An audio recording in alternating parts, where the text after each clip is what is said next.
গ্রামের একদম প্রান্তে ছিল এক পুরনো বাড়ি। দিনের বেলায় শান্ত মনে হলেও রাত হলে সেই বাড়ি হয়ে যেত ভয়ঙ্কর। কিন্তু রিয়া সাহসী। সে ঠিক করলো সত্যটা নিজের চোখে দেখতে হবে। রিয়া আস্তে আস্তে বাড়ির দরজার কাছে পৌঁছালো। প্রতিটি ধাপ তার হৃদয়কে আরো দ্রুত বেজে দিতে লাগলো। ভিতরে ঢুকে রিয়া দেখলো পুরনো আসবাবপত্র আর ভাঙা জানালা, যেন কেউ বছরখানেক আগে এখানে চলে গেছে।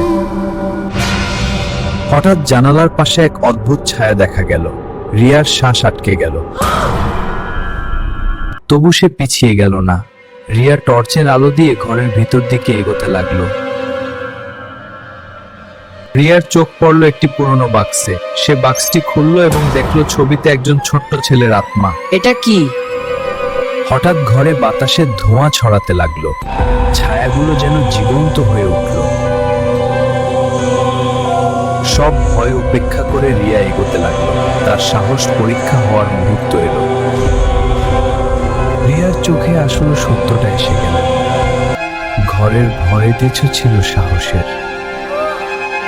রিয়া বুঝলো ভয় শুধু চোখের কাছে বড় মনে হয়, সাহস আর বুদ্ধি থাকলে সব রহস্য উন্মোচন করা যায়।